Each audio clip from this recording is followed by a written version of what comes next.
This is LBC from Global, leading Britain's conversation with Nick Abbott. Hello, boys.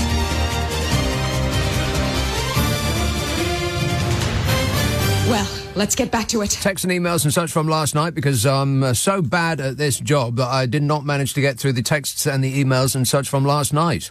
If you can believe that. Nana. Someone's Nana texted.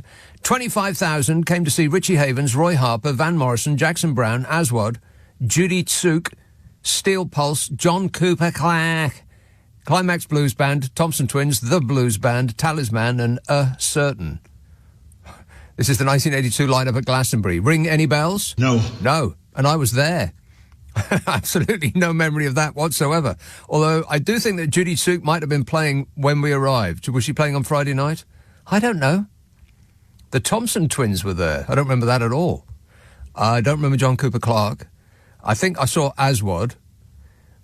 Steel Pulse. That's the kind of band I would have gone to see, but I don't remember that at all. Richie Havens. Now, I definitely tried to... I made an effort to see that, but, I was probably otherwise engaged. I couldn't find the stage, That was the 1982 lineup at Glastonbury. Wow. 25,000 people. I was mentioning this last night. That was the first time I went to Glastonbury. And after Glastonbury, I went to me and the gang. We went straight from Glastonbury to Stonehenge. Groovy. They used to have a free festival at Stonehenge, and I think it got broken up maybe the very next year. That was remarkable. I have never seen anything like it before or since. It was off the scale. You went from Glastonbury, which at the time was a sort of like a middle class, well, it still is, but it was I didn't realise it when I was there, but it was because it seemed, like living on the edge to me, like freshly out of uni. That summer, I just finished my exams, and so we all decided to go on a bender. But I didn't realise that Glastonbury was timid in comparison to where I was off to next. Stonehenge was berserk. I mean, it really was. You couldn't find any food there, but if you wanted a drug of any kind, it was available in large amounts. And there was just a sort of a waist-high, one-wire fence between the festival site in Stonehenge and the police that were patrolling on the other side. It was literally just a wire at waist height, and the police didn't do anything at all. I mean, it was like a Mad Max at Stonehenge. We arrived first thing in the morning, just as the sun was rising. Mist hung low to the ground, and very few people were about. Some like shabby individuals just sort of lurching about in the mid-distance, and it seemed very, very quiet because we got up first thing on Monday morning to hot-foot it over there to Stonehenge. But there was like a few people, not much, and then just suddenly, out of the mist and the silence, a herd of horses just charged through the campsite. Remarkable that no one died. Almost immediately, to my memory, followed by people weaving in and out of tents in their car while people were riding on the bonnet. I mean, that's the level of insanity that Stonehenge was. I'm amazed that it was allowed at all. And like I said, I think they cleared that up the very next year. Hello? What's going on here, then? You're Nick, sunshine. Darren says, Paul McCartney reuniting these are texts and such from last night. Darren texts, Paul McCartney reuniting with John Lennon for I've Got a Feeling was an incredible moment. You could tell from Paul's voice how much he misses his friend. Well, I think he's had plenty of time to get over missing his friend. I think what it actually showed was that Paul McCartney is 80 years old. That's what that's what you could tell from his voice. But I won't hear a word against him. It was a brilliant set, and I can't wait to see it again. Greg says, "Did you see there's a series on the Rolling Stones on the telly?" Yeah, I'm taping it. Well, not taping it, of course. I'm recording it. Oh yeah, what's tape, Grandad? You doing it on a Betamax, are you? Grandad? Why, you little. Chris says, I was never a McCartney fan until I watched Get Back. I had a newfound respect seeing him create the songs. And my favourite bit was Harrison playing Something with Lennon. You can see Lennon's face saying, this is going to be big. Yeah, I had the exact same experience. I was never really that into the Beatles. I thought they were a bit, over... Because people say, the greatest band of all time, etc., and so on. And I thought, well, come on. Not really. What about your Pink Floyd? But then I watched Get Back, and, absolutely, fully on board. Absolutely blooming fantastic. He says, I did think of watching Macca at Glastonbury. Do you think we were given a clue as to next year's headliner? Springsteen, that would be cool. That would be cool. I repeat what I said last night. This is a spoiler alert. Warning, warning. If you haven't seen it yet, he does say, he brings Dave Grohl out of Foo Fighters on, and then he leaves. Dave Grohl looked like he looked like a fan. He looked like a fan that had just been pulled out of the audience. And then Paul McCartney said, I've got another surprise for you. Bruce Springsteen. And I just thought he was joking. I thought, no. And then your actual Bruce came on. The audience was stunned. But not so stunned that they didn't yell Bruce, which is a bit alarming because it does sound like boo. So everywhere he goes, he hears... 0345 6060 973. I don't want to talk about music all night long. I mean, I did probably way too much last night, but certainly not tonight. So on another subject, Brian texts, have you noticed the amount of dandruff on the collar of the velvet jacket worn by Michael Fabricated Barnett? Michael Fabricated Barnett? No, I had not noticed that. No. You can get an unguent for that. Sally says, I wonder if the inquiry into Partygate has been described as a kangaroo court because the chair has been announced as Harriet Harman. Struggle to see her wanting to ruffle his hair and say he's doing his best. Yeah, they're trying to make the Partygate investigation, or the investigation more specifically about whether he dissembled misinformation to Parliament. Liar! They're trying to neuter it in the eyes of the public before they've even sat. Which I think indicates that they do perhaps feel as though they have something to hide. I mean, if you're trying to delegitimise the court that is inquiring into your behaviour, then it does suspect a certain level of, or it does imply a certain level of guilt. I suspect. Allegedly. So people say. Kate emails, if you have a big dog around long enough, you'll get a big dog mess. Yeah. People with material. Yeah. Wait. I'll let that pass. A big dog mess, you say? Yep, that's right. Let's have Ealing. Hello, John. Hi. John. I'm just thinking, there's the old phrase, the rot starts from the head. Yeah, the fish rots from the head. Yeah, that's it. The reason why Boris Johnson, is what I'm thinking anyway, hasn't really had a go at people like Matt Hancock for his behaviour in office is because Boris has done all of that himself. Oh, what, mate, and some.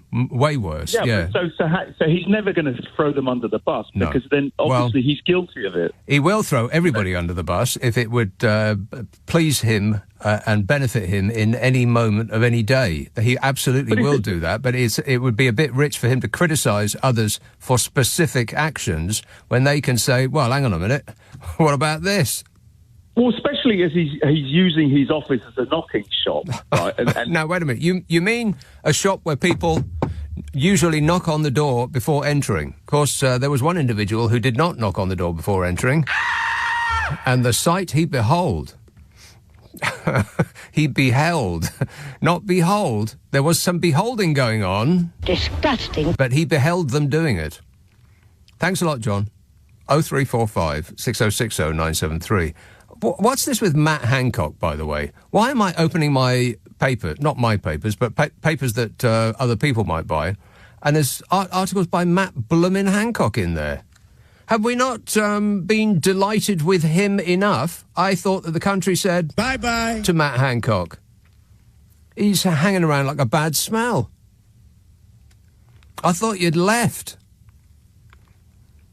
But he's trying to pull himself back in. Like The Sopranos. Absolutely. Richie says, why not have a driverless car like a big scale electric? What does that mean? It was probably something that we were talking about last night. I can't remember what we were talking about last night. I can't remember what I was talking about last minute. Paul says, it's not like we're a constitutional monarchy like Saudi Arabia. These are very, very specific texts about something that I was probably saying off the cuff and makes absolutely no sense today. But, having said that, it fits right in. 0345 6060 973. Let's have Merseyside. Hello, Nora. Hi. Nora. Nick. Is your name Nora? Well, I'm prepared to admit that, but yes. I don't think I've ever talked to someone called Nora. It's better than that. It's Honora, but nobody can say that, so we just stick with Nora. Honora. Yeah. Spell that for me. Honora. But not H, though. Can we agree that it's not H? Hon. That's it.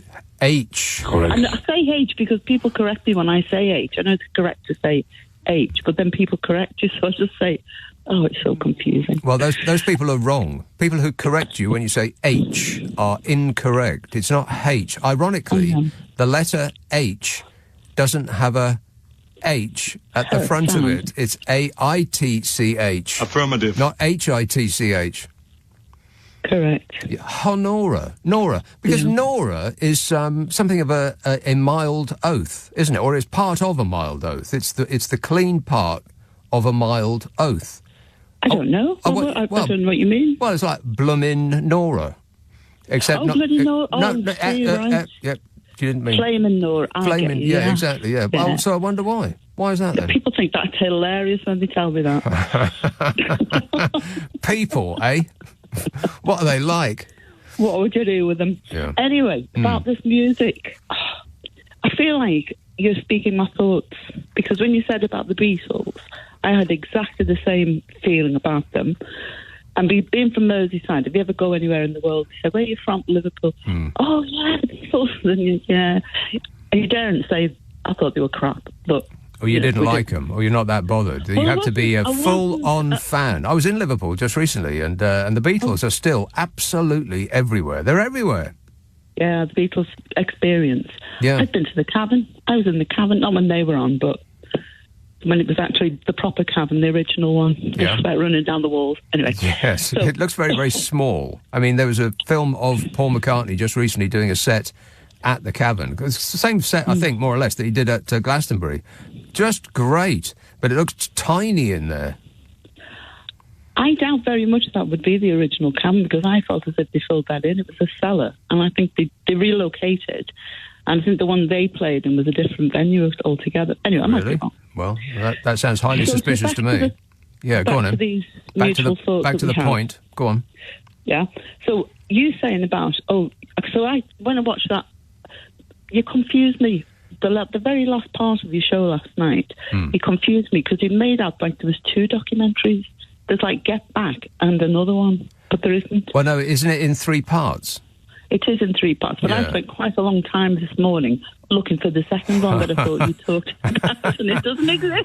Well, I take full responsibility, Nora. Totally. But what I really did get from the whole documentary was the complete lack of ego. It was so refreshing. There was nobody wanted the limelight particularly. Everything was for the good of the band. What I got from it was that now it could have just been a moment in time, and the rest of the time they were together, it could have been totally different. But what I got from that Get Back documentary that lasted about 3 hours. No, it was about 9 hours, something like that. 8 hours, yeah. Amazing. And what I got from it was that Paul McCartney was the one that was actually dragging the band through. They were a bit reluctant, it seemed. Like John Lennon, master, wasn't he? Yeah, kind of. Yeah, John Lennon was. None of them got there anywhere. We could talk over each other completely for the next 3 hours if you like, Nora. But John Lennon was seemed a bit reluctant. He seemed a bit. I don't know, like a bit... Couldn't be bothered. Bothered, yeah. The mouth on you, Nora, that's twice. What do you expect? I gotta go. Cheers, my dear. Yeah, John Lennon seemed a bit, seemed a bit strange. And as for Yoko... Oh, no. Yeah, no wonder she was called Oh No. Every time she stepped into the room, people said, oh, no.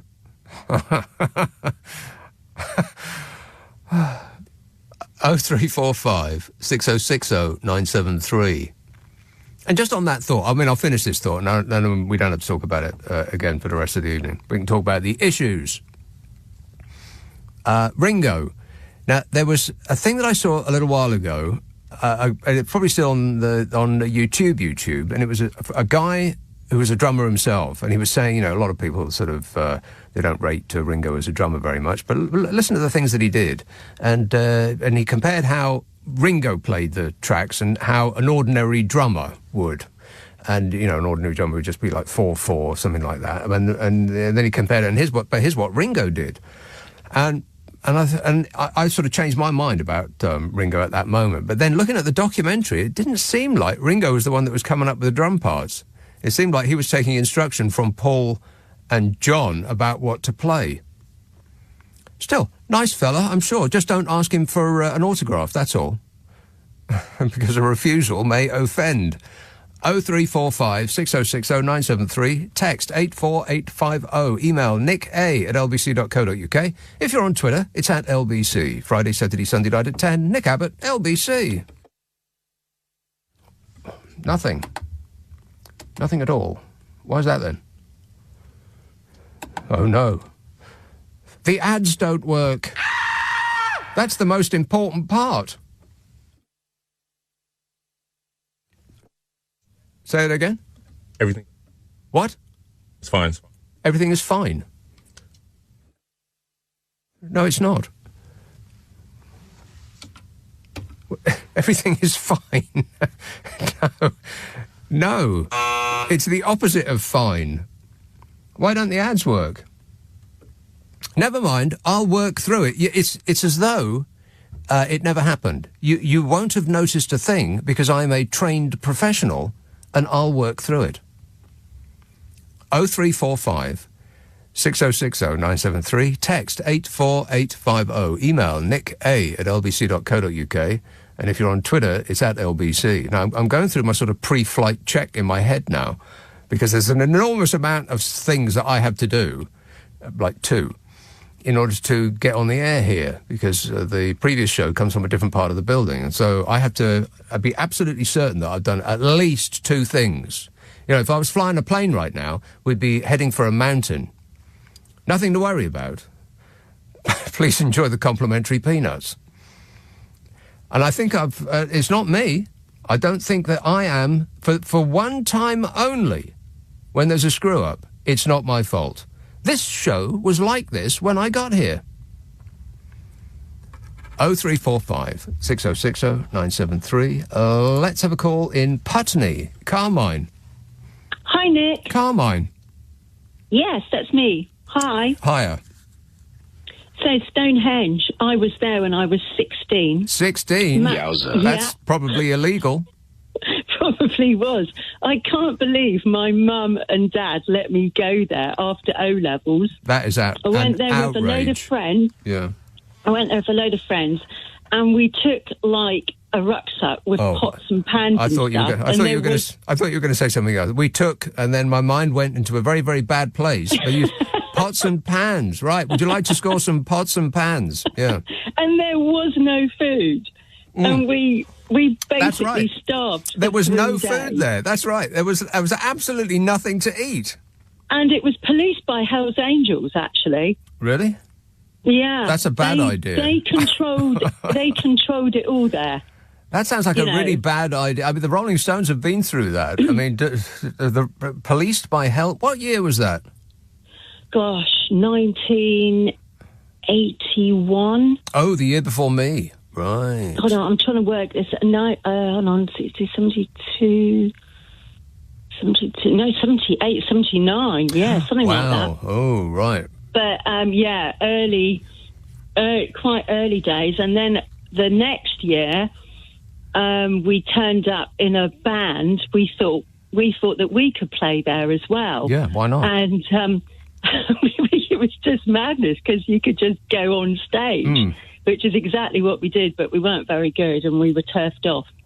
So you'd have to be really, really bad to get turfed off stage at Stonehenge, Carmine. That's awful. But it was a great experience. Yeah. And in those days, you could walk in amongst the stones, you know. Yeah. So on the day of the solstice, you could actually go in amongst the stones. And, yeah. And but sometimes, well, quite thing. a lot of the time, it was cloudy, so you didn't really see the sun. No, that's right. Yeah, but you knew it was there, more or less, there or thereabouts. Yeah. Yeah. Huh. And it's one of those things that you say, oh, you know what, I'll never forget it. But in that circumstance, you'll probably never remember it. Thanks a lot, Carmine. 0345 6060 973. It was in an era before anybody had even thought about health and safety. Health and safety did not exist. Texts and emails from last night. Robert emails just to say how good was he on piano, not to mention loads of guitars and a ukulele. It was still on with the Paul McCartney. It was a marvel. I mean, I've seen pretty much every set, every major act. Well, I was going to say for the for the 10 years that I went to Glastonbury, and then for all of the years since they've been putting it on TV. But there were many years I went to Glastonbury and I didn't see a single band. None at all. And I'm not exaggerating to make a point. I went to Glastonbury at least 2 or 3 times out of the 10 or so that I went, and I saw no band at all. Just because I wasn't really that interested, and there was 1,000 other things to do. That's the thing when you go there, everybody has a different experience. But I wouldn't want to go again. Too big. That first text was probably right. There was about 25,000 people when I went there the first time, but 200,000 now? Nah, not for me. No. No. Mike emails. I know you're a Mad Max fan. So if you were ever to watch a Grand Prix, this one would be the one to watch. If the climate activists invade the track during the race as they're planning, it will be real-life Mad Max. Probably not a good idea. And I'm not remotely interested. Formula One. Around and around and around they go, and nothing ever happens.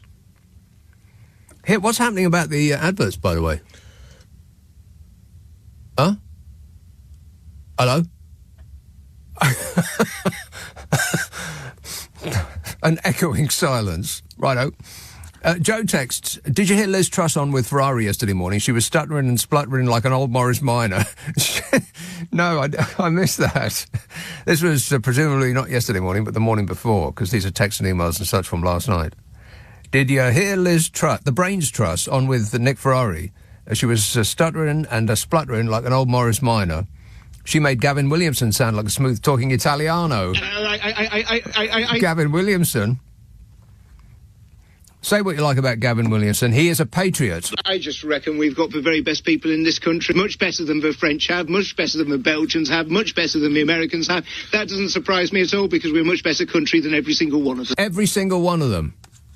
Plus he knew how to deal with Vladimir Putin. Shut up and go away. Archway. Hello, James. Hello, Nick? Yes, James. I was listening to Robert Adams' show during the week. Oh? And he had a Robert Adams show during the week, and he had a person called Paul Weller on. Paul Weller? A person called Paul... You mean Paul Weller? Or a person called Paul Weller? Yeah. The Paul Weller, yes. Haircut, right. And anyway, he had the most unusual voice I've ever heard. It was like if he was a cowboy. A cowboy? A cowboy in the Old West. Are you saying cowboy? Yeah, he was like a cowboy in the sense of a kind of an American accent. Yeah. An American accent. And singing, but kind of reciting poetry. I've never heard a person like him. Well, I've never heard a person like you, James. James, I've never heard a person like you. Say cowboy again. Cowboy. Okay. Getting close. Yeah. Getting closer. Inching there, ever so slowly. But have you ever heard? Have you ever heard him sing? I've heard him sing, but I've never heard him speak. Yeah, it's strange, actually, isn't it? So you're saying that he has an American twang? Well, yeah. He is, you don't know if he's kind of... You don't know if he's coming or going. Singing, Right. singing. Well, people who sing, but most British singers sing in an American accent. It's very hard to think of any that don't.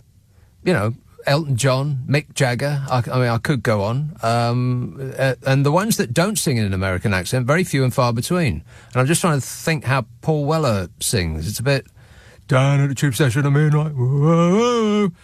Can't really tell with that. Or maybe he lives in America. The thing with being in America is that it does affect your speech quite rapidly, because it's quite a lazy way of talking.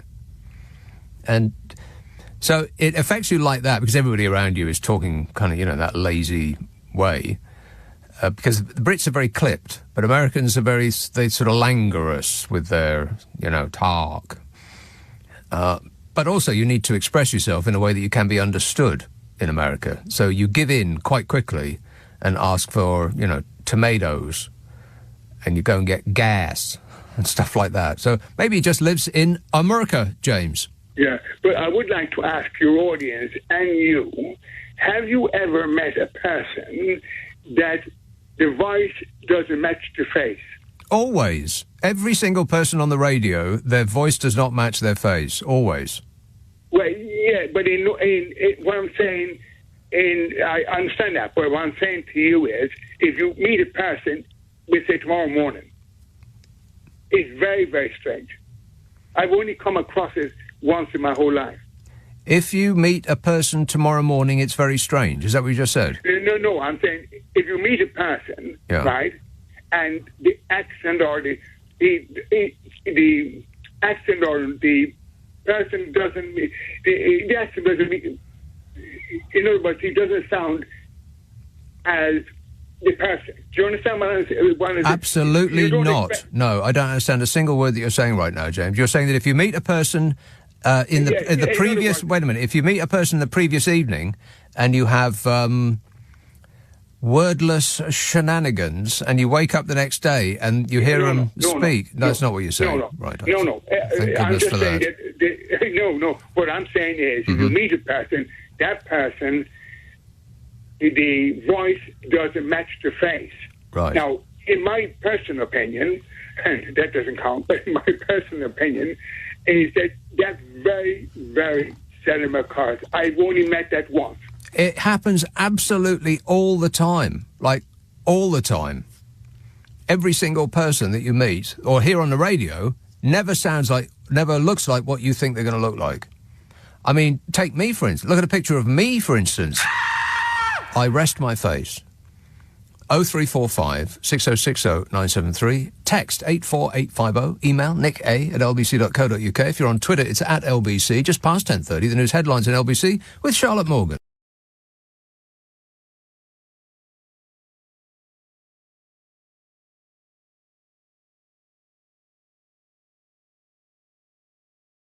Well, it is now. Max texts, what this government needs is a squirt of Sillet Bang. Bang, and the dirt has gone. Just a little squirt, Bodge. 0345 6060 973. Greenford. Hello, Paul. Hello, yeah, Nick, yeah. I mean, there was goings on in Westminster. Could be like Yes Minister, it's pretty... But it's not satire, it's true life. It's quite alarming what's going on. Yeah, are you alarmed right now? I'm alarmed. At this moment? Yeah. How does your alarm manifest itself, Paul? It starts off with a feeling in the gut feeling. the heart and the head don't play a part. It's all gut feeling. Right, it's all gut feeling, right. There's nothing going on with your head. Nothing at all. No, but I was at radio. I was at Glastonbury '97 and Radiohead played. Yes, I saw that on the telly. It was good. Yeah, it was good. But vinyl's great, isn't it? I go to Notting Hill for classical records. Oh, blimey, you're all over the shop. You need an A to Z to figure out where you're going with this. Sorry, Nick. I've had a good day. Yeah, you've had it up to here. Yeah, I get it. All right, thanks a lot, Paul. 0345 6060 973. He's had a good day. Booze. Gerard emails. I've found over the years, contrary to manufacturers' claims, that even the best non-stick ware loses its non-stick qualities. I wonder if Bodger's slippery surface will eventually get scratched and worn, and things might eventually begin to stick. Yeah, because up to this point, not really. Eh, Bodge? No. Nothing sticks so far. He seems to have a Teflon coating. Quite right. It's remarkable. But it does seem to be wearing just a little bit. And every time that he feels as though something's going to stick, he says, so right, see ya, and I'm going off on my jolly my tours abroad. See my best mate, Vlad. He's found a country where they actually still believe what he says. He's been scouring the world atlas, and he's actually come up with one country that is desperate enough to actually, take him seriously. I wouldn't be surprised if he never came back. Stourbridge. Hello, Sally. Hi, Nick. I wanted to tell you about my experience at the Isle of Wight Festival in 1970 when we went to see Dylan. Right. And we'd only ever been to folk festivals before, which were very, very laid back. So we assumed we would be able to get some food at this festival. Mistake. Big mistake. Now, I would imagine you were looking forward to like a vegan falafel or a nut burger, something like that. Well, not so much then, but there would be food around, and if there was some, early forager had got there. So we tried going. We went to the little shop just outside the site, and we joined the 3-mile queue to try and buy something, and we managed to buy a few groceries and stuff. And as we walked away from the shop, the bottom of the carrier bag broke, so all our food went over the floor. So, but the best bit, I'm saving the best bit for you. So during the 4 hours late that we were waiting for Bob Dylan, my boyfriend said, look, this is ridiculous. I'm going to go and try and find some food, the original hunter-gatherer. Yeah. Off he went to try and find some food, and he was gone for ages and ages, and I thought, oh, God, what's going on? And then eventually I saw him coming through the crowd with 2 empty ice cream cones. He was trying to get some ice cream, but he couldn't find me. By the time he got back to me, they'd both melted. He was forced to eat it. Well, he wasn't very happy, and it was my fault, of course, because I wasn't looking out for him. That's why all of those really irritating people... Well, I think that it used to be the reason why those irritating people at Glastonbury now have those huge flags that kind of get in the way of the camera, and you can't see the stage anymore. They have the flags there because they're standing in the middle of the crowd, and then eventually one or other of the people that they're with has got to go to the loo. And if you exit the crowd, you're never going to find them again. That's why they have those big, annoying flags. And then we were very inexperienced. Yeah. We didn't know. Right. And as we drove away from the site, we looked back at it. It looked as though it was on a moat, and it hadn't rained for days. It was on a note, did you say? Like a moat. Oh, a moat. A moat. Yeah. And then we realised, that the toilet situation was not very good. So Dylan was fantastic when he eventually turned up. Right. And he would have been electric at that point. We never did that again. Yeah, we were back to Cambridge Hope Festival, laid back, do what you like, nobody cares. And I actually saw, this is a scoop, we saw the first performance of Jasper Carrot's Funky Moped. Well, I tell you what, there is that, when people say, I laughed till I fell off my seat. The only person that has actually done that to me is Jasper Carrot. Yeah, he is funny, I have to say. I saw him in Edinburgh at the Fringe when I was at school. So it must have been about 1975, 76, something like that. Would be. And it was in a tiny, tiny little venue of about 100 seats. In fact, I think it was the same venue that I saw Ian Dury in a couple of years later when he'd just released Sex and Drugs and Rock and Roll. I think another great act. The best live act ever, in my opinion, that I saw anyway. And he was doing he used to do this routine about excuses people gave to insurance companies for getting into a crash. And it wasn't just right out of the blue, because I'd been laughing at his shtick for, about an hour before he got to this. So I was, primed, as were the rest of the crowd. But then he got into this, and I did actually find myself, because you laugh so much sometimes, and it actually hurts. You get cramp. And I can't remember exactly what it was. He said one thing, and the next thing I knew, I was actually on the floor, picking myself up and plopping myself back in my seat. Fun-y. All right, thanks a lot, Sally. 0345 6060 973. Philip says, Doctor Who used to appeal to adults as well as kids, but thanks to the BBC allowing the woke brigade to use it as a platform for leftist propaganda, it's now very unpopular. Oh, for crying out loud, people, stop going along with this woke war nonsense. You know you're being played, don't you? They're using this as a way to distract you from the various travails of this regime. Ain't that right, Bodge? Yeah.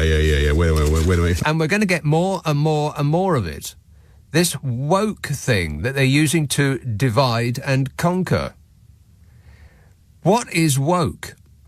It's essentially being polite.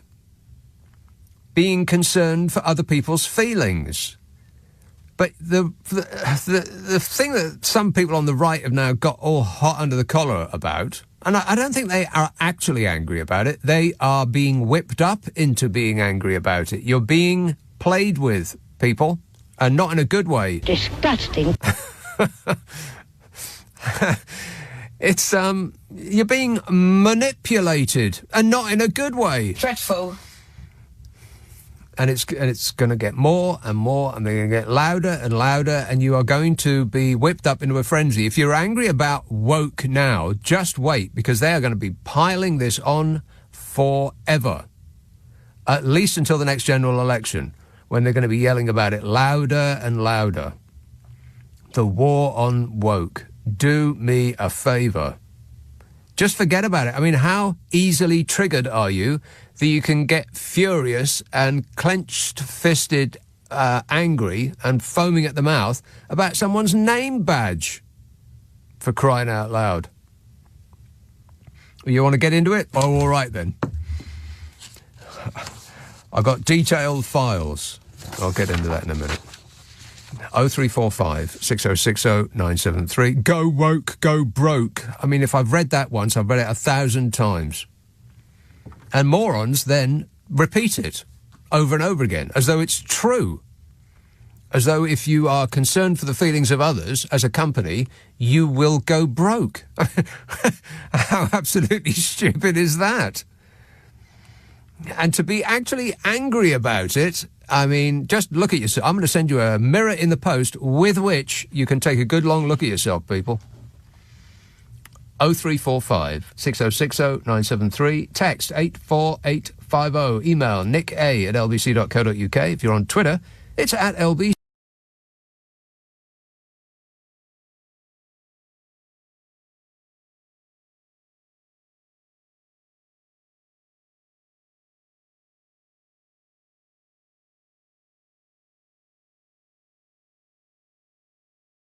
Oh, hello. 0345 6060 973.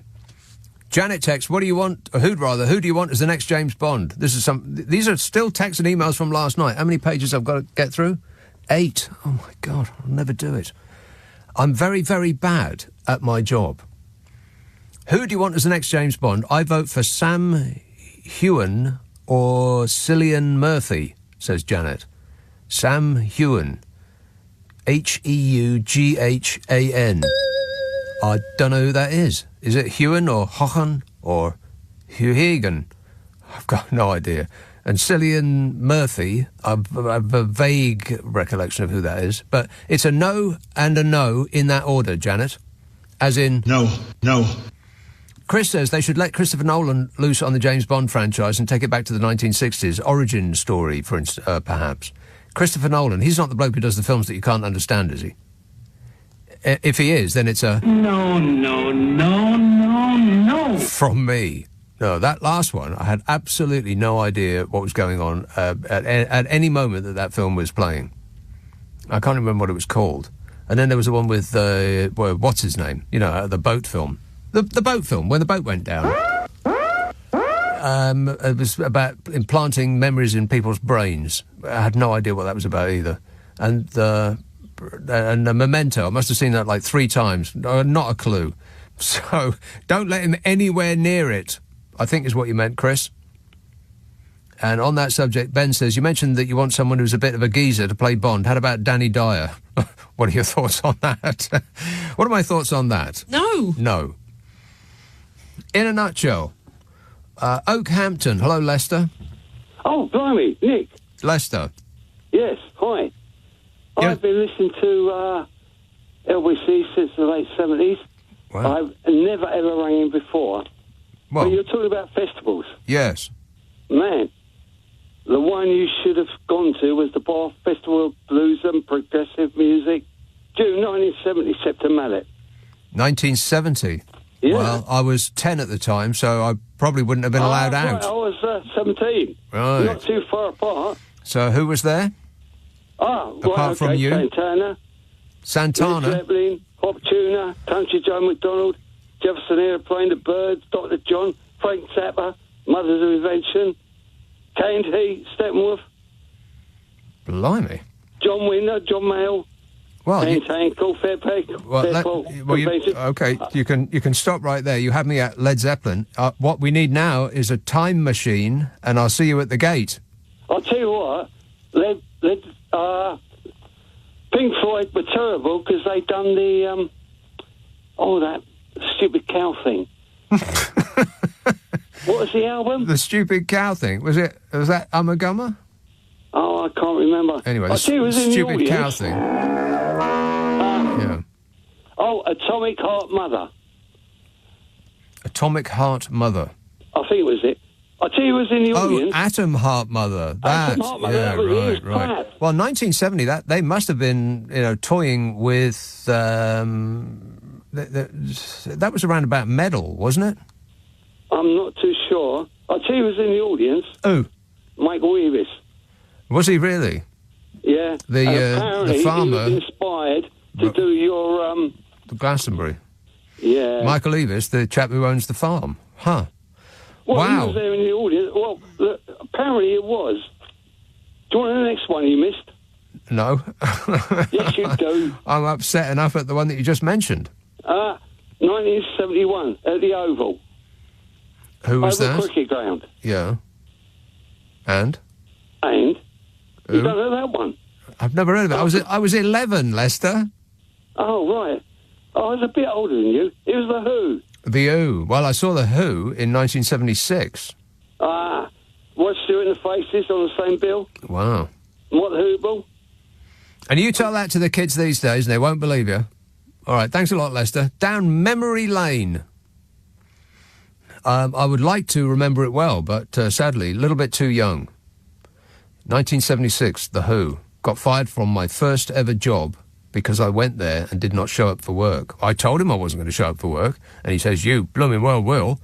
And I said, I blooming well won't. And I didn't, and I never went back. And that, kids, is a lesson, because I have ended up here, and if only I had stuck at that job, I could still today be a waiter. Chris says, oh no, I read that. Jim says, the main criteria for the new James Bond is that they've been punched in the face a lot. Then how about Tyson Fury? It's not the main criteria, Jim. I'm just saying he has to be, he has to look like somebody who has been punched in the face a lot. You know, a bit roughed up, not suave and so sophisticated. Lyndon says, I would nominate Stuart Lee for James Bond if he was 20 years younger and fit. For Jane Bond, I would nominate Anna Taylor-Joy, of course. Who else? Anya Taylor-Joy. I don't know who that is. Stop with the James Bond things. It's a bit late for me to say that because these are all texts and tweets and such from last night. Patrick says, I can't believe that my wife and I have just witnessed, or what my wife and I have just witnessed, while you've been on the air this evening, yesterday evening, Hundreds of flying ants gate-crashed our hallway for a mass orgy. Disgusting. Once they spotted us, they all began leaving quietly, almost as if the police had arrived to bust an illegal rave. It was probably one of them business meetings. That sounds bizarre. And I was talking to Carol McGiffin about... you know Carol McGiffin, don't you? No. Yeah, she is a delight. Yeah. And we were talking about insects and, what they've got in Australia, which is pretty much everything in Australia that walks, talks and squawks is intent on killing you. And how very, very fortunate we are in this country not to really have to worry about that kind of thing. And she was talking about checking her shoes before she puts them on because of a particular menace that she's got down where she lives in the south of France. We were doing it on a podcast. We do a podcast together, me and Carol. I think you'll love it. Oh, right, yeah. It's called What's Your Problem with Nick and Carol, in which the delightful Carol McGiffin and I try to solve people's problems while laughing like drains. It comes out on Monday. It's about an hour long, and it is concentrated amusement. If you wish to be amused and you've got a spare hour, it will be right up your alley. Of course, if you want us to have a bash at your issue, then you must tell us what it is. And here is the address. Got a pen? Nick and Carol at global.com. NICKANDCAROL at global.com. Send it in and then prepare yourself for total satisfaction. And you can ask for it by name on an internet near you. What's your problem with Nick and Carol? It's on Global Player. Have you got Global Player? It is a delight. It's got all the radio stations that we do and enough for podcasts to keep you amused from now until the end of time, which, if Vladimir Putin has his way, should be, this time next week? About this time next week. Oh, bad news about the price of oil and Vlad. If you think it's bad now, just wait. I've got very, very, very, very bad news about the price of oil, but that's coming up. But first, here is a call from Glasgow, called Steve. Steve. Hey, Nick. Thanks for getting the call. Hey, Steve. A couple of things before my main point, if you don't mind. Yeah. Sam Hugan, Outlander, and Cillian Murphy was from Peaky Blinders, so they're both a no from me as well. Yes. And if you're looking for somebody who looks a bit smashed about the face, isn't sophisticated, and is a bit of a philanderer, no other than Boris Johnson for James Bond. That's who I'd pick. Yeah, I think he has to actually be able to run, though. Yeah. Wait a minute. So that counts Bodge out. Definitely. So I was listening to a programme last night, and you said about the Labour, Lib Dems and the Greenies and SNP all getting together to kind of oust the Tories in the next election. Yeah. Unfortunately, that kind of tactic won't work in Scotland, because I don't know if you know it, but the SNP only stand in Scotland, and the Labour and the Tories get together to get the SNP out. So I've done a little calculation on what would happen if that did happen in the general election. Any gains the Labour made in England were wiped out with the gains they make in Scotland, because there's about 20 to 25 seats that could go to Tories with a bit of tactical voting on the right-hand side. So in Scotland, 25 seats in Scotland. Really? If the Lib Dems, the Labour and the Tories all made a pact to kick out the SNP, that will never ever happen. You don't have to worry about that. That can happen, because their hatred of the SNP is greater than the hatred of the Union and the Tories. That's a fact. If you look it up, you'll see the amount of the SNP won a lot of council seats in Scotland, but didn't take overall control. But the Labour and Tories got together to kick out the SNP, they won't. who were the major party. They absolutely won't. They won't. They won't. Absolutely not. The Labour Party and the Conservative Party get together to beat the SNPs in Scotland. Look it up, man. Don't take my word. I'm not telling you lies. I know it's homework. I know you don't do homework at weekends, but look it up. They do it. It's a lot. And I want to thank you as well. You've saved my dog's life. Your dog? You've saved my dog's life, because I used to listen to the podcasts twice a week, and I used to bemoan the fact I couldn't get the Sunday one, but until I found it in Catch Up. And now he gets 3 2-hour walks every single week. But this week he's absolutely killed. He nearly killed him, actually. He did 6 walks this week. You've been on a week, so you're a very bad man. My dog's not very happy with you at all. Yeah, but he's fitter though. That's a fit dog. What kind of a dog is that? It's a crossing a Lhasa Apso and a Shih Tzu. I'm not even going to call it. It's basically I got it because my daughter's she's allergic to dogs, but this dog's hypoallergenic, so she got that dog because she can take it for a walk as well. Wait a minute. Back up. You've got a hypoallergenic dog. Yes, he doesn't cast hair. Oh. So he doesn't cast, so she can hold him, she can brush him, she can do lots of stuff to him. She's not allergic to that type of dog. Well, I've never heard that before. A hypoallergenic dog. That is a new one on me. Thanks for that, Steve. 0345 6060 973.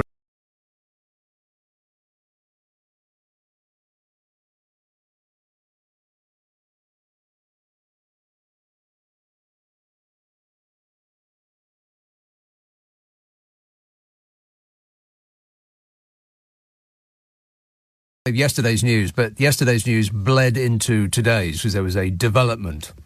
Halifax, this is the Mail. Halifax's very, very clunky start to a sentence. Halifax's woke pronouns PR disaster has sparked an exodus of customers and their savings as bosses were branded old-fashioned bullies. Can you be old-fashioned and woke? No. Not really. I think it's a modern thing. Britons are closing their accounts en masse after the bank's social media team told them they'll leave if they don't like their new badges to help avoid accidentally misgendering staff. I mean, seriously, have you ever heard anything so silly in all your life?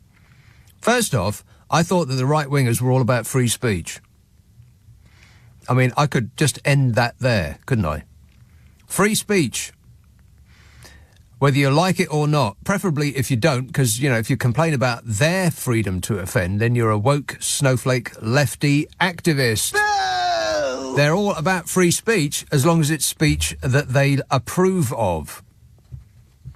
But, you know, present them with some badge that's got he, him or she, her on it, and they have a fit of pique that you could see from space. It's a badge. These freedom of speech warriors are only interested in their freedom of speech, not anyone else's. And you read the comments under this story, and it's like, go woke, go broke, as though they've thought that phrase up themselves. One account holder told the Mail Online that they have already pulled out investments and savings, while many more have said that they're closing ISAs after they accused the bank of alienating them with pathetic virtue signalling. Alienating them. It's a badge. I mean, how easily triggered are these people who yell snowflake at anyone that doesn't like being yelled at? I mean, apart from anything else, when do you ever see a bank employee anymore? Who goes into a bank these days? So these people are offended at the thought of seeing someone wearing a badge that they don't like. So, and even if they did see someone with a badge, how would that affect them personally? Because they would have to be talking. You can't talk to somebody and use their pronoun. You would have to be talking about them to somebody else. Like, she said something. Or he said something. You don't say that to the person that you're referring to. You say it to another person about them. So what circumstance is it that's in their minds that they think is going to inconvenience them so? That they'll see somebody with a name badge that says he, him, and that at some imagined point in the future they're going to have to refer to someone else. They're going to have to speak to someone else and refer to the person with the name badge. And this is what they're angry about. They're so furious they're taking their money out of the Halifax. Right. Sure they are. As opposed to just hyperventilating on social media, which is news these days, apparently. If you say something on social media, that actually constitutes a news story.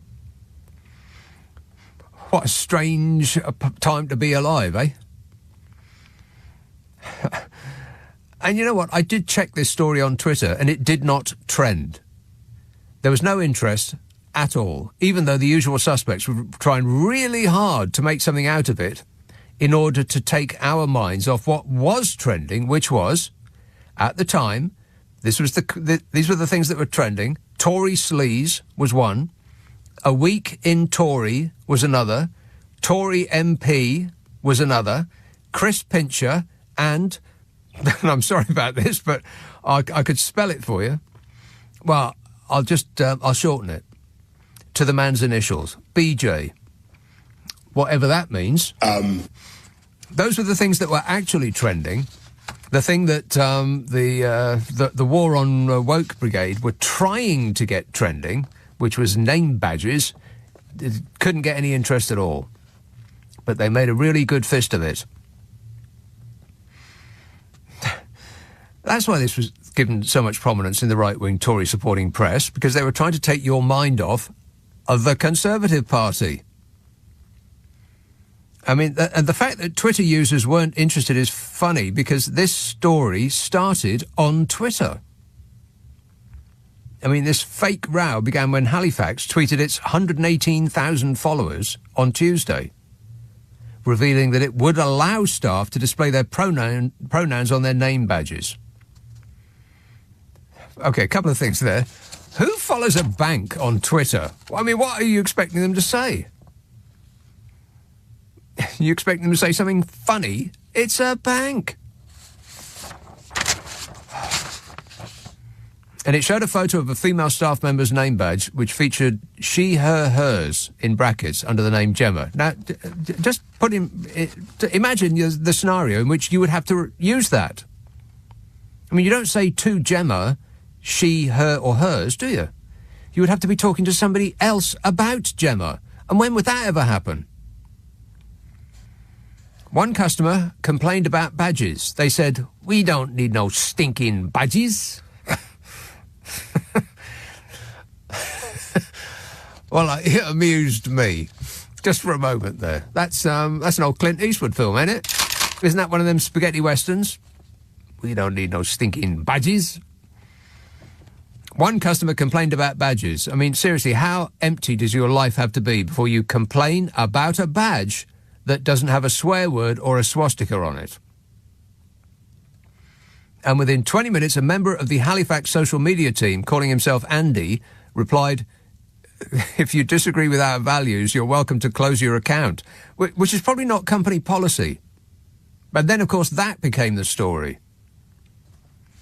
Andy's response has outraged customers, literally tens of them, and has seen some complain that they will boycott the bank, with many saying that they have closed their accounts, cut up their credit cards and got rid of their insurance policies.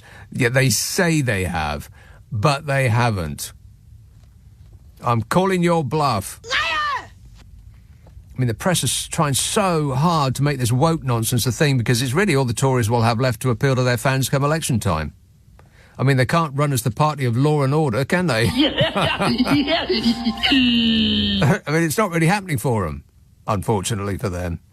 This phony outrage, it's being drowned out on a daily basis by some new actual outrage emanating from the Conservative Party. Yeah. Wait a minute. And apart from anything else, the Halifax has 27 million customers. Are they really going to miss a few people who spend their lives itching to get angry with people who don't walk, talk and squawk exactly like they do? Who cares about what someone has on a badge? Don't these people have a passing cloud that they can get angry about? One told the Mail Online, "My entire family have now transferred their accounts to Nationwide." Yeah, I bet. NatWest, Nationwide and HSBC, by the way, all have optional pronoun policies for their badges. Oh, no. Yeah, so unfortunately, when that furious ex-customer is on the phone to someone on a call centre far, far away, they might be talking to someone who also has an offensive name badge. Better hide your money under a non-woke mattress. Then it will be safe from scary pronouns. Am I hallucinating, or is this real life?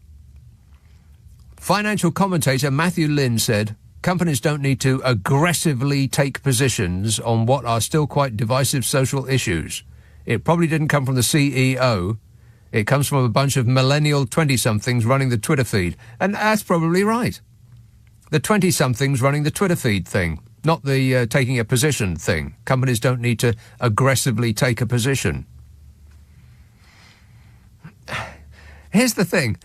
If you've got angry because you think a bank is too left-wing for you, then you need to take stock of your life, because you may have taken a wrong turn somewhere. In the 1950s. 0345 6060 973. Text 84850. Email nick@lbc.co.uk. If you're on Twitter, it's at LBC. Friday, Saturday, Sunday.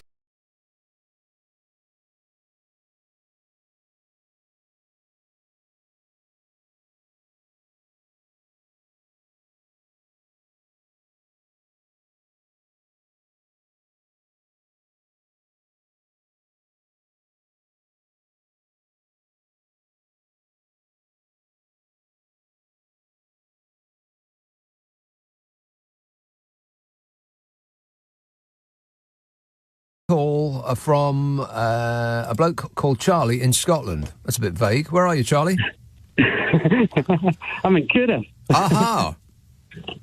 Go ahead. Yeah, I was just sort of from the comments before, the guy from Glasgow, his crazy logic where Labour, Scottish Labour, the Tories, or the red, blue and yellow Tories of Scotland joining together. I think that's a bit far-fetched. But it is correct in what he said, that some of the councils up here, including Fife Council, have actually... I think the SNP won the council election here, but the Labour and Tories...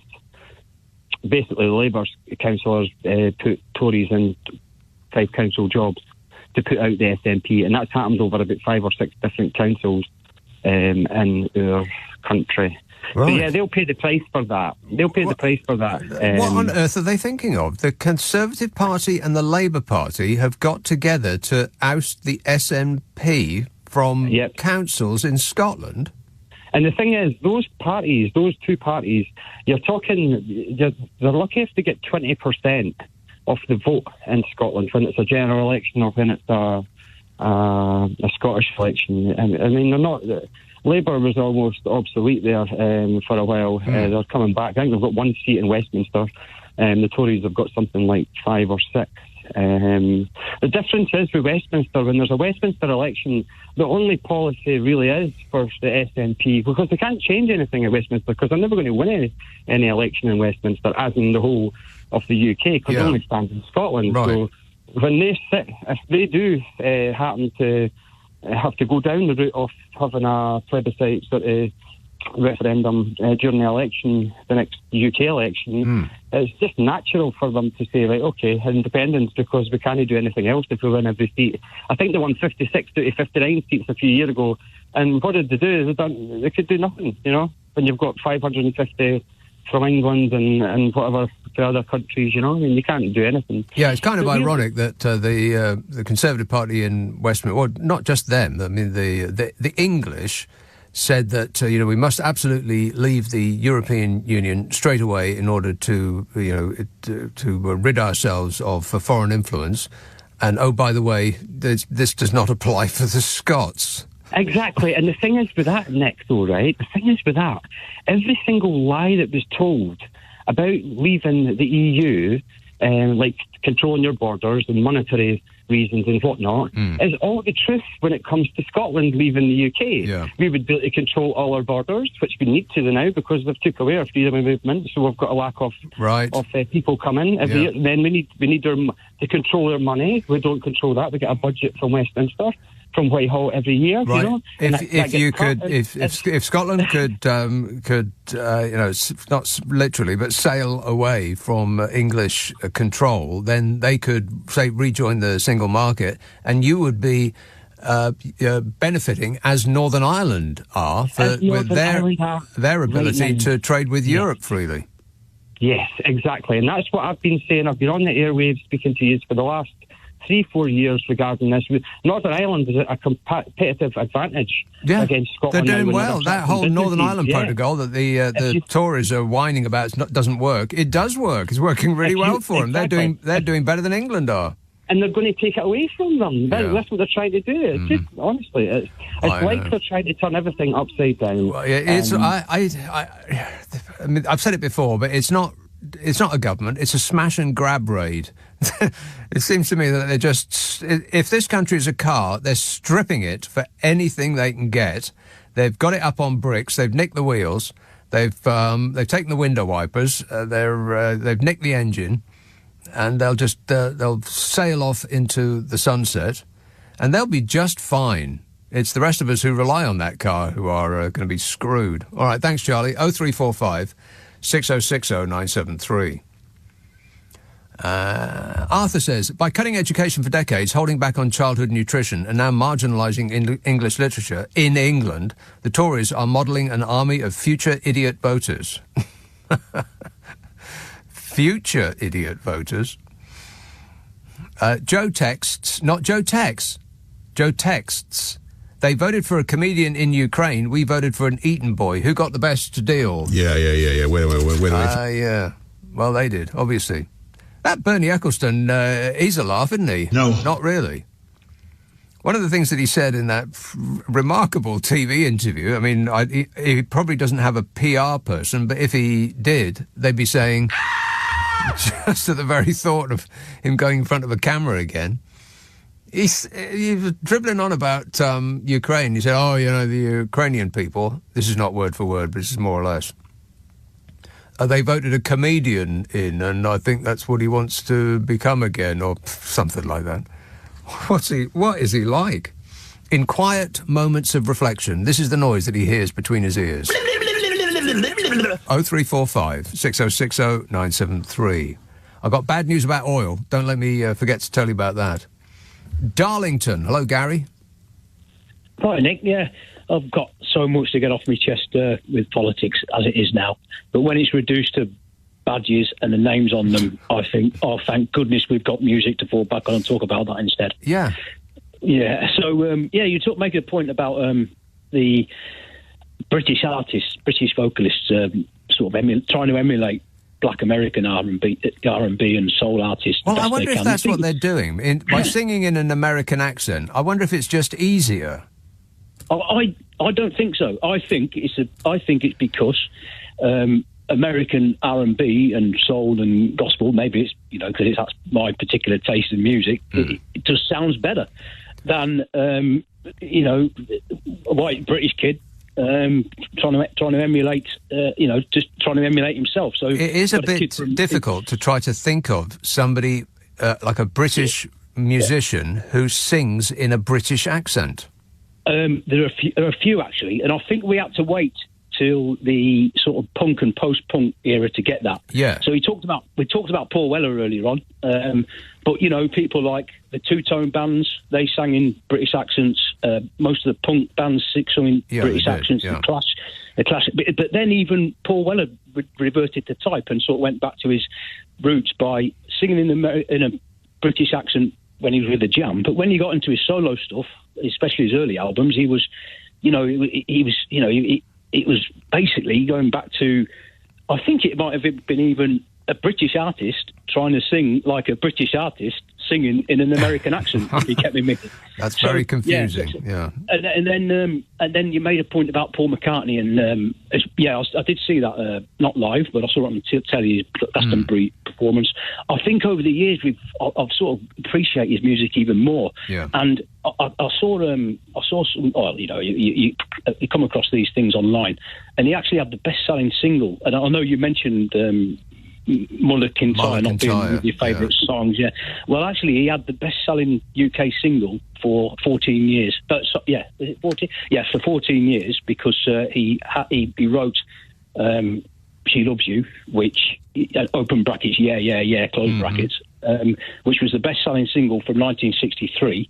Until he knocked himself off the top spot for that accolade in 1977 with Muller Kintyre until 1984. So he had the best-selling single, Paul McCartney, for 21 years in the UK, which, you know, you think that's quite a feat. So good luck to him.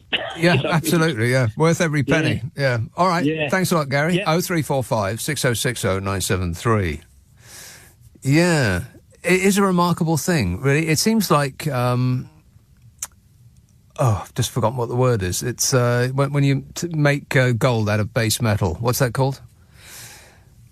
Anyway, what that I had it on the tip of my tongue. I was about to say it, and then it just dropped off my tongue, fell on the floor, and now I can't find it. That. It does seem like making gold out of base metal, doesn't it? It seems like a magic trick. Actually, you can just from your own imagination come up with a tune and some words that the entire planet can sing back to you. That's a heck of a thing, isn't it? And even, people decry one-hit wonders. And I tell you what, you shouldn't. Because almost everybody on this earth who has ever lived could not come up with one hit. And some people come up with two. And then there's Macca, who it just seems to be connected to a garden hose that's got tunes coming out of it. Every time he says something, it's a winner. Why are you putting him up? Ollie Mervs. Yeah, what about him? What about him? What about Ollie him? Mervs sings in an English accent. Ollie Mervs sings in an English accent, does he? Well, I'll take your word for it. I've got no idea. I mean, I've heard of him, but I don't know. I've got no clue. If you gave me £1 million, I would not be able to tell you the name of an Ollie Mervs song. But I guess that's just me. It's a young person's thing. I am not his target audience any more than I'm George Ezra's audience or other people who are in the charts. No clue. I've got no idea what I'm talking about now on this or any other subject, as a matter of fact. Marnie texts, my brother attended a grammar school which became a private school halfway through his time there. It was very noticeable how the pupils' attitudes to others, especially those not at private schools, changed. They started looking down their noses at those that they thought of as peasants. Yeah, well, there's been many stories about places that Bodge went to, or the place that Bodge went to, and places like that, of a superior attitude to the kids of rich parents to those that were not born to rich parents. And there's absolutely no justification for that, because those kids haven't done anything to be in that position. They've done zero. They just got it given to them. But that's the nature of the class system, of course. That we, the little people, not leprechauns, are taught from a very young age to revere those who just got lucky. And we are ordered, pretty much, to treat them as though they are our superiors. And no, they're not. And we know they're not because we've seen them in action. I mean, there's this bloke for a start. I don't know anything. He doesn't know anything. I don't know anything. He went to eat and he doesn't know anything. I don't know anything. Say it one more time. I don't know anything. He doesn't know anything. And then there's... Yeah. Wait. I mean, really. They are our superiors. They were born to lead. I think not. 0345 6060 973. How many pages? Oh, still 8. I get through them and they're replaced as fast as I get through them. Sarah says, my 87-year-old mother gets her news from the Daily Telegraph and the Sunday Telegraph and watches the 6 o'clock news. Today she told me the country was in disarray, train strikes, etc. It's never occurred to her that the current government might have something to do with it. She always votes Conservative, unfortunately, says Sarah. Well, Sarah, give them some slack. They have only been in power for 12 years. But it's probably all Jeremy Corbyn's fault. Thanks a lot, Jezza. You see what you've done? Chris says, regarding... and it's people like that Sarah, I hate to speak about your mother like this, but you started it. It's people like that are the problem, because they will not blame the party that is in power because they have been convinced that the Conservatives are the party of law and order. And once you are convinced of that, it's very, very hard to unseat that opinion. And so regardless of all of the information that comes your way, you will still think, because it's been ingrained into you, that they are the party of law and order. Whereas it appears to the naked eye as though they are the party of breaking a law and order. And then they're the party of fiscal responsibility and so on. And I ask you, I mean, please, 0345 6060 973, text 84850, email nick@lbc.co.uk. If you're on Twitter, it's @lb.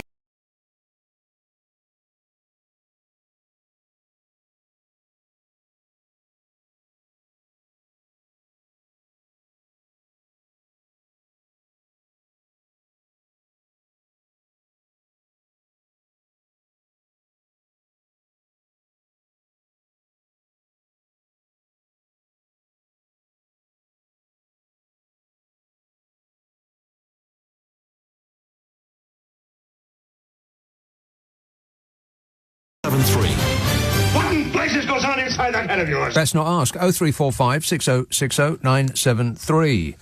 Chris text, that sound you play that goes, come on, we're running late. Is that Jennifer Aniston when she was in an episode of South Park? It's driving me nuts. Come on, we're running late. No. It's the bus driver. Chris says, regarding people voting Tory, especially the working poor, relying on benefit top-ups and food banks, I just now think of the quote that the Joker says to De Niro before he shoots... Oh, wait a minute. That should come with some kind of warning. Warning. Spoiler alert. I just now think of the quote that the Joker says to De Niro before he shoots him. You get what you ask for. Because I simply cannot process stupidity on such a scale, says Sir Chris. He's tried, but he just can't do it. Aldershot. Hello, Dixon. Hello? Yes, sir, madam. Madam. Good start. I just wanted to say, there are certain, about pronouns, there seem to be quite a number of languages that don't have pronouns at all. Really? I mean, I worked with staff, and this could be quite a problem when they were talking to doctors. It was in a nursing situation when they were talking to doctors, and they weren't. English wasn't their wasn't their first language, and they would often use the wrong pronoun and create quite a confusion when they were giving details to a doctor.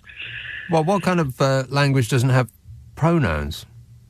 Well, this was with Filipino staff. Oh, right. And as far as I understand, with Portuguese, it was just when we learned obligato and obligata, it's defined with the female ending and the male ending of the verb. Right, but as in the Paul McCartney song, obligata, obligati. Life goes on, yeah. Rock and roll! All right, I did not know that. I mean, couldn't they just refer to the person as doctor? When they were giving information to the doctor about a patient, right, and just say the person's name was Pat, it could be either man or woman, but the staff would get the wrong pronoun, and then if it was a strange doctor they were talking to that they really didn't understand, and staff would have to intervene to help them, What do you mean by strange doctor? Well, you're in a nursing home and you're phoning a doctor on call. Right. You mean a doctor that they weren't familiar with? You don't mean a strange doctor? Correct. Right. Correct. Okay. Thanks a lot, Dixon. Okay. Ta-ra. 0345 6060 973. And emails. I'm going to have to make an effort to get through these because they just keep racking up and I'm never going to do it. So, Anne says, Bond, Mike Tyndall, of course. He looks as if he's been roughed up. Right, the cricketer? Is he a cricketer? I'm not remotely interested in cricket. Boring. Couldn't care less. But I have a vague... If I had to guess one way or the other, I'd say that he's a cricketer. Isn't he? Anybody that plays rugby, I mean, they... Anybody that plays rugby looks like they've used their face to put out a fire. So anyone that plays rugby would do. James says, am I allowed to come in and take a seat in your booth? I have biscuits. Well, let me think about that. No. No, it's a no from me, James, but thanks for asking. Appreciate it. Thank you. Lenzie. That's probably not the way you pronounce that, is that, Tom? That's how you pronounce it. You've got it right. Lenzie. Where's that? Just outside Glasgow, about 20 miles outside Glasgow. Right. My question, Nick, is can you elaborate on what the triple lock system will mean to pensioners? It's another one of those promises that don't actually come to pass. But it'd be nice to think if it's promised, what will it come by? What will it be? It won't be anything at all. It's another one of these I'm gonna do this and I'm gonna do that. Nothing ever happens. So there's no update in that then? No, not from me, no. Okay, Nick. All right. Thanks. Okay, cheers, Tom. Another satisfied customer. Sue says, the trouble with the role of the Prime Minister is that there is no training given. How many other jobs do you know that carries such responsibility, but for which the person appointed has no previous experience? They have advisors, of course, but they're a waste of time if you don't listen to them. Correct the mundo, Sue. The thing with the role of the Prime Minister is that there is no specific training, but apart from your life up to that point. The people are supposed to decide on who is the most apt for that job. And we know who they are before we vote for them. We're all familiar with Boris Johnson. I mean, I can't recall the amount of times that I've heard people say, well, we knew who he was before we voted for him. It was baked in. It wasn't a surprise. We weren't voting for whatever is in box A. We knew it was him. So it's actually our fault. As is the case with much that aggravates and disappoints, it's our fault. We did this to us. Well, not me specifically, but maybe you're at fault. Maybe Sophie is at fault. She's in Kingston. Hello, Sophie. Oh, hello, Nick. Is it your fault? Yeah. I hope not. No. I just wanted to talk about music. Okay. Where I'm 62, and I think I'm about the sort of same age or similar age to you. 62 years old. And basically, I was thinking, Nick, if we ended up in a nursing home, yeah, not necessarily together, no, when we're 80, will we be listening to Vera Lynn? No. and so what nursing homes are not getting a hold of is that a lot of people who are elderly don't listen to wartime music. This generation are going to be listening to the Rolling Stones, they're going to to the be, Beatles, yeah, they're going to be listening to Led Zeppelin, they're going to be listening to Pink Floyd. AC/DC, and the person next door is going to be banging on the wall saying, "Turn that racket down." Exactly. So the nursing homes have got to change their whole style of music, and I know that they're not because I'm a retired nurse. Well, now when you say music, I mean, are you suggesting that they subject their guests to like communal music? Yes. Right. I am, and it's all.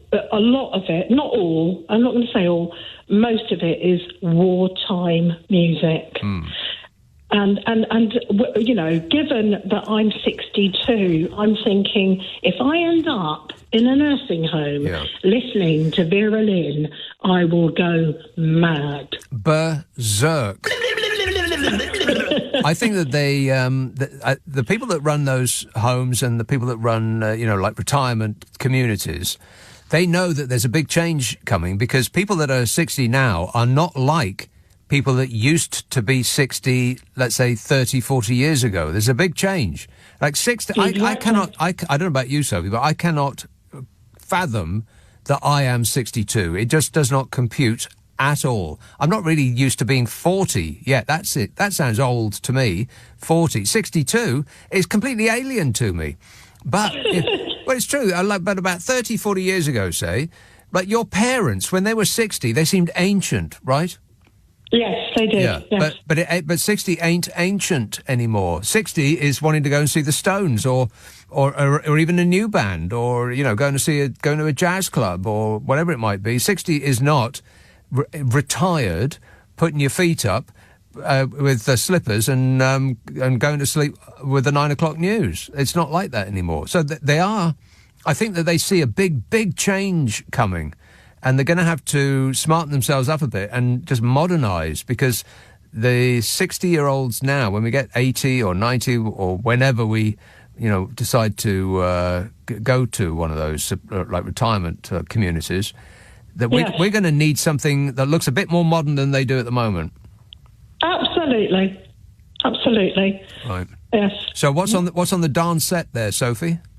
Oh gosh, for me, well, I was just listening to the Rolling Stones. I saw rock and roll, the circus on Sky Art. Right, yeah, with the Who and Jethro Tull and all that. Oh, it was incredible! I loved it. Well, I tell you what, Sophie, there's an album. I've mentioned it a couple of times, and it was so great that I've been mentioning it to everybody I speak to. It's an old concert album from the Stones, 1970, mid-70s, and it's called Live at the Macambo. It instantly became one of my favourite live albums, the Rolling Stones Live at the Macambo. It was a legendary bootleg that has been around since then, and has now just been released by the band in high def, baby. You'll love it. I'll give it a listen. All right, cheers, my dear. 0345 6060 973. Text 84850. Email nicka@lbc.co.uk. And if you're on Twitter, it's @LBC. Last 2 texts from last night. Wow. I managed to do it after only an hour and 3/4. Simon texts, I dream of election night, watching them all get picked off one by one. It's going to be so satisfying, says Simon. Yeah, I might actually I might actually stay up overnight and watch it happen. And Paul says, how would you describe our government to aliens? Well, in the manner in which they speak. They probably speak. Kenny Everett. 0345 6060 973. Friday, Saturday, Sunday night at 10. Nick Abbott, LBC. This is LBC. Hey, Harry.